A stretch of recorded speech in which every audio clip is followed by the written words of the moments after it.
40 বছর ধরে আমি চলচ্চিত্রে অভিনয় করে যাচ্ছি। তার আগেও আমি আরও 13টি বছর আমি অভিনয়ের সাথে যুক্ত ছিলাম মঞ্চে। তারপরও এরকম একটি প্রতিষ্ঠান করতে গিয়ে কেন আমাদের শিল্পীদের চোখে পড়ল না এই কল্যাণ ট্রাস্টে, সেটা আমার বোধগম্য নয়।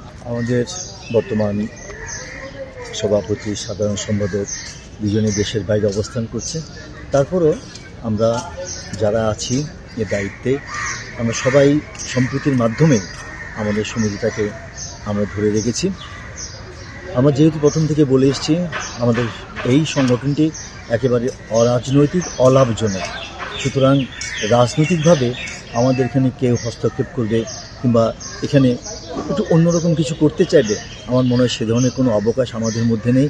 এবং যারা আমরা এখানে এখনও 600 জনের মতো শিল্পী আমরা সহযোগী এবং পূর্ণ সদস্য হিসেবে আছি, আমরা কেউ কিন্তু আমরা এই রাজনৈতিক ব্যাপারটা মাথায় আনিনি। যেহেতু আমরা সবাই মনে করি আমাদের পরস্পরের মধ্যেই আমরা আমাদের সম্প্রীতি বজায় রেখে আমাদের সমিতিটাকে আমরা এগিয়ে নিয়ে যাব, যেখানের মধ্যে কোনো বিভেদ থাকবে না। এবং আমি মনে করি যে আজকে প্রায় 2 মাসের মতো হয়ে গেল, এই 2 মাসের মধ্যেই আমাদের মধ্যে সেই বিভেদটা আমাদের কারোর চোখে পড়েনি। আশা করব আগামীতেও এই বিভেদটা আমাদের কারো মনেও ঠাঁই পাবে না, কারো মনের মধ্যে প্রশ্ন করবে না। এবং এমনিভাবে আমরা সম্প্রীতি বজায় রেখে আমাদের সমিতিটাকে রাজনৈতিক ঊর্ধ্বে থেকে আমরা আমাদের সমিতিটাকে পরিচালিত করব। শুধু এই চলার পথে আমাদের যারা পূর্ণ সদস্য, সহযোগী সদস্য, আমরা শুধু তাদের সবার কাছ থেকে সহযোগিতা কামনা করব। আমরা চাই যে সব কিছু যুগোপযোগী হোক, যুগের সাথে তাল মিলিয়ে আমাদের চলতে হবে।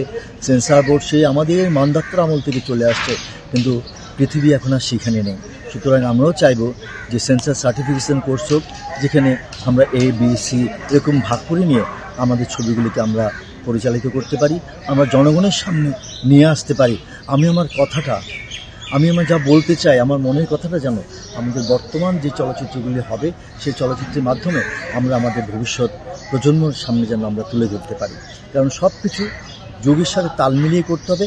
আমরা যুগের বাইরে নই, আমরাও চাই সব কিছু যেন যুগের সাথে তাল মিলিয়ে করা হয়।